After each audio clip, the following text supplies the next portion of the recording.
It's week 10 in the NFL, and I really need some wins, like more than ever. I'm going to get 3 this week. I'm calling my shot.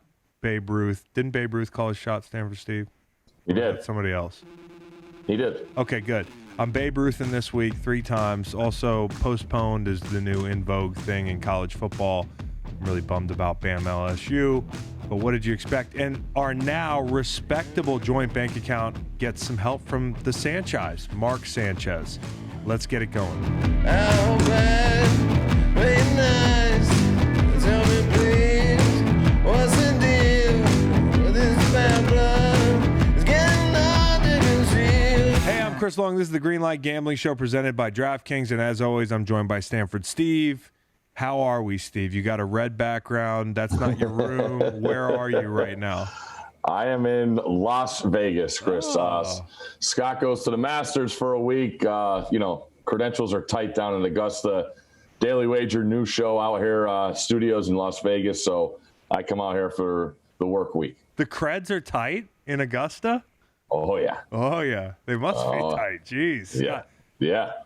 That's that's Scott. We got to talk to Scott because next year I want some creds. I'm learning golf. I think you and I should go. Yeah, you and I should invite ourselves to the Masters. If you get it, there's no way you can't get into golf. Really? Do you think so? It is. It's my favorite pro sport to watch on television. Wow. It really is. I'm telling you, watch this weekend, the Master. It's awesome because of how mental it is. All these guys, everybody's doing this. Just think about it. Everybody's doing the same thing. And you got to string together 4 days of your best because you can't have one off day. You can't have an off couple holes in order. There's one winner and everybody's going at it. It's phenomenal how awesome. The mental aspect is like no other sport. I can't wait to start playing again. I just had some complications with my wrist. I got a cortisone shot a couple months ago. And so I'm starting all the way back. Like I'm going back lessons the whole 9. Yeah, that's where I am. And they say if you get lessons, that's the way to go. You have to.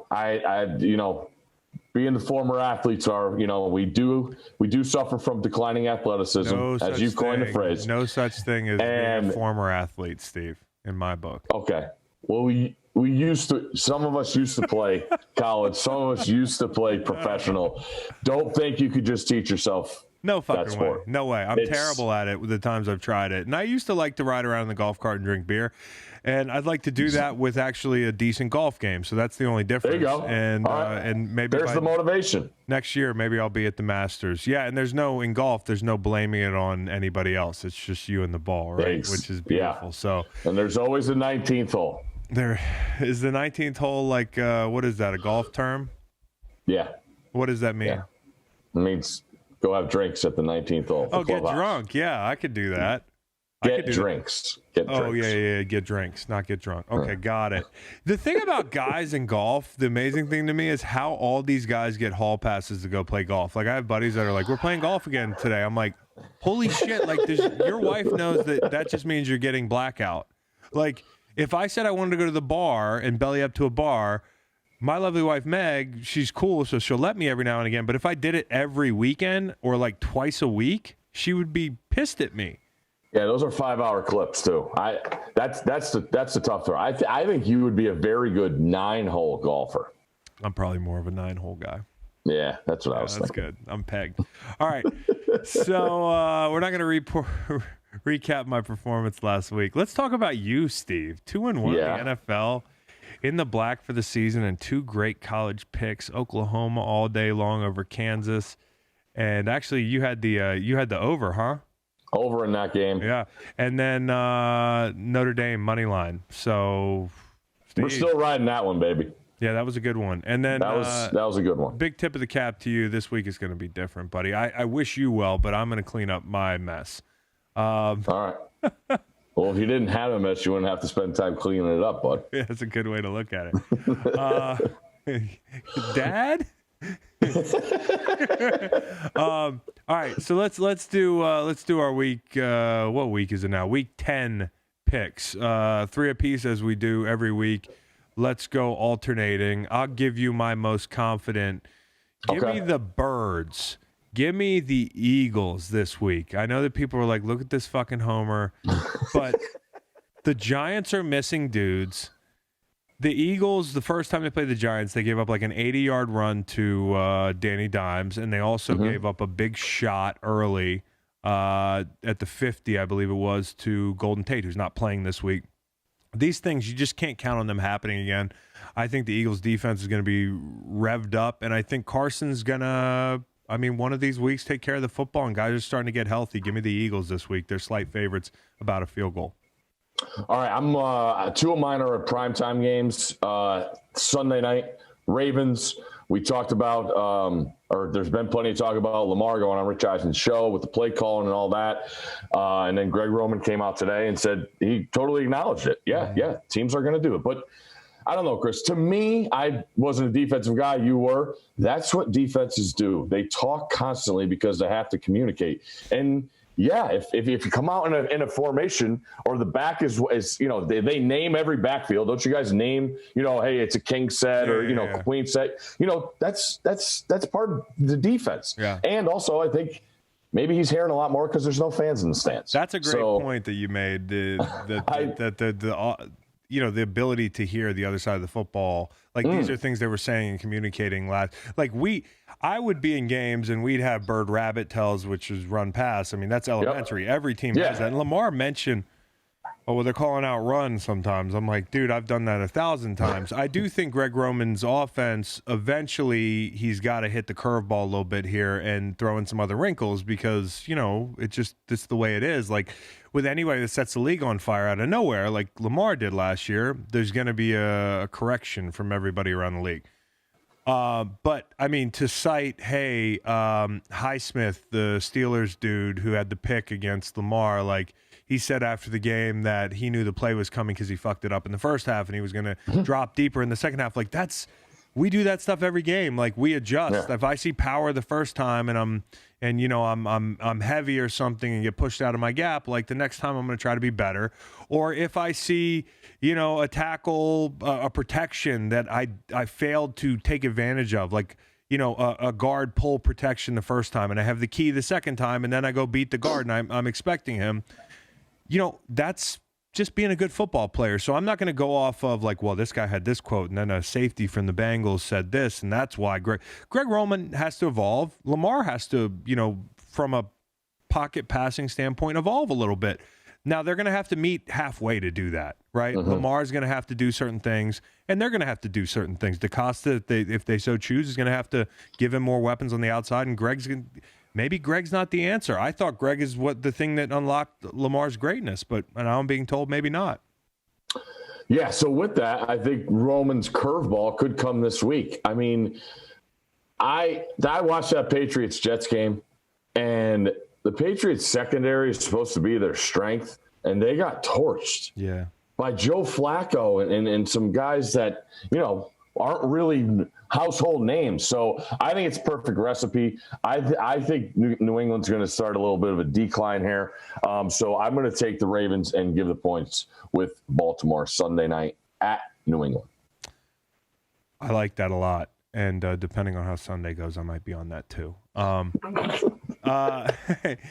right, my second pick. I'm going to stick with the Bees here. I said the Birds first. Second, I'm going to go the Bucks. Okay, the lines moved a little bit this week, and you could probably get them around 4 points depending on when. But I think without CMC this week, Carolina's going to look different. And what an exhausting game for Carolina to come out of. A lot of times, like a close loss like that can flatten a team more than losing 38-3. Here's the thing about the Bucks: they're going to be scorched earth.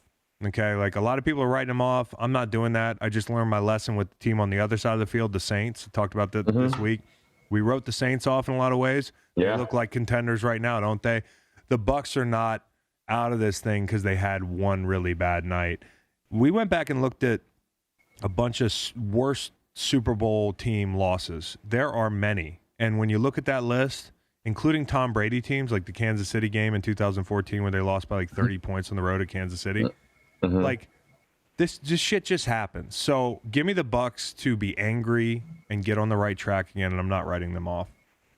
Okay. I interested to see what happens there.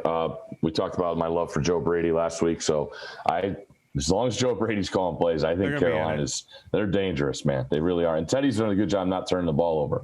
I saw last time they played the Bucs, they turned it over 4 times, and then since then they've had 5 games where they haven't turned it over. So that's a pretty telling thing there. I'm going to go to the Bears. It's their last stand to me. Minnesota comes in red hot. Dalvin Cook. I didn't even look at the weather, but Monday night, I'll take that defense of Chicago against Kirk Cousins. It just feels like, I know, and it doesn't have to do with Kirk Cousins in the prime time and all that stuff. I think the Bears are built very well to defend and slow down Minnesota, and I think Foles will take some shots. And I was surprised they're favored. I was surprised they're favored, the Vikings. I know. That's why. I mean, give me the Bears all day. I'm a Bears fan, I guess. Yeah, no, listen. I find myself always taking their back. Like, I feel bad. Would you rather be the Bears or the Vikings? Like, the Bears are in this thing. Well, listen, with the records the way they are, and I just mentioned this on the pod, that, I think the Vikings, if you want like a deep, deep sleeper, they win this game. They have everything out in front of them. They're only playing 2 more teams, I think, with winning records, or maybe it's 2 or 3, but it's not a lot. And a lot of their games are winnable. They've already beaten the Packers. They took the Hawks to the wire. They're not a bad football team when Kirk's, on. Dalvin Cook, if they slide in, like, this is a huge if. They could be scary, but you're right. They have to beat a team that they don't match up extremely well with this Monday, or it's over for them. They lose Chicago this game, it's probably over for them. They're usually good in this spot. Give me the Bears. Yeah, give me the Bears. They're backed into the corner of their den there, Stanford Steve. They're just all denned up and they're angry. Akeem Hicks is angry. Listen. This is one that I'm going to stutter getting out, but I like the Browns this weekend. Wow. Right? Yeah, I like the Browns. Right. I like the Browns. Give me the Browns. Why? I don't trust me on the Texans. I haven't trusted them all year, and they burnt me last week against the Jags. Luckily, I hedged with the money line bet a little bit, so it wasn't a disaster. But they just, to me, outside of Deshaun Watson, they're not a good football team. They're just not a good football team, and I think there's one of these teams that sometimes we can overvalue them because of the one player and their history. And the Browns are getting, their big guard back, who's made a big difference. Teller. Yes. I think we doubted them at different spots in this year. And I don't think the Texans are the type of juggernaut team that's going to expose and dent the Browns. I think the Browns are going to run the football and control this football game. All right. Yeah. Very good. Give me the Saints for my last one. I'm going to see. I've done pretty well betting against Kansas in college football, and the Niners are trending down really hard, and I don't think they're a good football team. And I will take the Saints and lay the points. I like that. I actually like the over in that game as well, and that total's coming down, it looks like.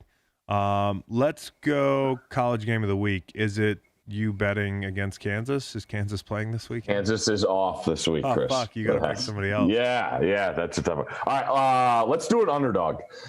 Nebraska has lost 15 straight games as an underdog going back to 2017. Winless Penn State against winless Nebraska. Nebraska's a home dog. Let's take the Huskers. Love it. I love betting against Nebraska. They're living off legacy, bro. They're living off legacy. How mad would you be if you were the team, your game gets postponed, but it's not because of your team, it's because of the team that you were playing? Oh, super mad, dude. Right? Super mad. Just like I feel so bad for those dudes, punching the air, dude. Punching the air. But let's be honest, you never missed a Halloween party in college, did you? No, I didn't do. The only time I got drunk in college was after games. That was it. Now you can still get COVID that way, but if it was COVID age, I probably wouldn't be at a Halloween party. You know what I mean? Just knowing myself, I was so diligent about my football. What if it was after a game, the night out of the I game? probably wouldn't go. Just because. Yes, you would. No, if I opted in to play, like as a college football player, and I have, a chance to get drafted, like my ass is going to be in the dorm room. Like that's it. You are the minority, sir. What I'm going to do is probably have a small house gathering, like 3 dudes and some 40 ounces distanced on the back porch. That's how and then a mask that has a hole for a straw. Nah, we're going to be outside. We're going to be on the porch. It's been unseasonably warm lately. Nice. So isn't it crazy? Yeah, I know. Let's go joint bank account, which has also been crazy. Miami, Los Angeles Chargers. Miami's favored by 2.5 points. The over-under is 48.5. Do you like anything here? I'll take the Dolphins minus 2.5, and the over-under is 48. Yeah. Oh, he's giving us 2. 48.5. I'll take the Dolphins and the under. Oh, I like the over. Oh, whatever. You also like the Chargers, so we'll see. Yeah. Oh, okay. All right. I challenge you to a duel. Sanchez, as you can just see, took the Fins this week because he just doesn't trust the Chargers, which I'm with him there. Although I love my boy Justin Herbert. I'm gonna try to pad this money line big dog stat that I have going. I'm going to take the Bengals against my Steelers this week, money line, because even if Big Ben plays, like this was like a worrisome spot if you were looking to bet them and give the points as a Steelers fan. If Ben plays, like Ben has been out of the building, no treatment. Yeah, I know he has people probably tending to him, but when you're isolating. Like, you're not doing all the things you're supposed to be doing. And I know the knee's a bother. He hasn't been in the building. I just worry about these guys, and I think Joe Burrow makes me whole on this over 5.5 wins bet. I went on a radio show today out here in Vegas, and we got into it about Rookie of the Year. Because, these West Coast guys just love the West Coast and say everybody hates it. But I'm a Burrow guy for Rookie of the Year, man. It's so mesmerizing to me what he's done, winning games for the Bengals. And I know everybody out here loves what Herbert's done, but he's not winning enough of them for your boy here. Okay, I got you. All right. That sorry. Well, let's get this one. But because I was asked this, they said, who would you bet to win Rookie of the Year right now? But that's different than who I think should win because of the way the betting market is and all that stuff. So it was a healthy conversation. Healthy, huh? Yeah, real healthy. Wow, like a little bit of sparks flying? We disagreed. It was fun. It was fun. Shout out to Mitch and Paulie. Let's go Purdue. Boilermakers 8-1 under Brom against ranked teams with 3 outright wins. So let's take Purdue at home against Northwestern. Boiler up. Boiler up. Shout out to Rob Ninkovich and other notable alums like Drew Brees. Kerrigan. And Ryan Kerrigan. Kerrigan's. All time. Have you ever been to West Lafayette? No, is it fun? I don't know. I've never. It's one of those like West. I always wonder what that place is like, what Ames, Iowa is like, and Champaign, Illinois. Those are 3. I'll do you one better. Uh-oh. Ron Prince coached at Kansas State for a little bit and had me come out there to do some D-line stuff with their D-line. And when I tell you, like, you're afraid to get on the plane that flies into Manhattan, Kansas, like, it's 6 people and you can see the pilots. Like, when they tell you you're landing, they're like, hey, we're about to land. The flight was 8 minutes, the connector flight, which is everybody knows about air travel. That's the most dangerous flight. Yeah. I passed the time by counting to, like, 480. It was so scary. And then you land, and the feeling of isolation, I've spent a lot of times in the woods and all that stuff, like, it's just in the middle of nowhere, dude. And I got really hammered, had a great time. People were hospitable, but I'm not going back to Manhattan, Kansas. I think that would have to be. You said Ames, Iowa. Ames, Iowa, Champaign, Illinois, and West Lafayette. We should do a list of most desolate college campuses that you're just like tumbleweeds. I mean, Texas Tech. I'm sure Lubbock is fun. Whoa. But there's no trees. There's no nothing. Chris, I had the night of the Crabtree game. I drove the greatest night in Texas Tech history when they beat Texas. I had to drive to Amarillo, Texas that night to catch a 6 a.m. flight. You had to get there by morning? Yes. I didn't see anything. And this was 2008, I think. So cell phones were still going out of service. And I'm telling you, straight on this highway, you talk about West Texas, tumbleweeds. That's it. That's all I saw. Pitch black, and the road was dead straight. Like nothing I've ever seen. Is that up from San Antonio? Oh, it's way. San Antonio's all the way down by Mexico. Amarillo's north, all the way West Texas. Yeah, so it's up from San Antonio. And then did you have any baggage, or was it just what you had on pretty much after a rough night? No, it wasn't a rough night because the game took so long. I don't think we got out of there till 1 a.m. And I remember going to the gas station to get gas, and people were just started lighting shit on fire. I'm like, guys, you really shouldn't light stuff on fire at a gas station. Didn't think I was going to get out of there, but it was incredible. But anyway, I was there for the best weekend ever in the history of Lubbock, I think. So Lubbock was a good time. Yeah, it's a good time. Nobody's denying it, but it's just it's a feeling of isolation when I look at it on the map and I Google pictures because, I'm tight with Dola. Danny's one of my good buddies, and so I know how much of a good time Danny likes to have, and I'm picturing this kid. Did he ever pay up for the national championship? With the tattoo? No. Danny owes us a tattoo. He owes me a tattoo, not us. Texas Tech, Virginia, he owes me a tattoo, a Virginia tattoo somewhere. He hasn't done it yet. But I'm just imagining him at that school, and I'm like, what the fuck is there to do there except for problem drink and chase tumbleweeds and cow tip.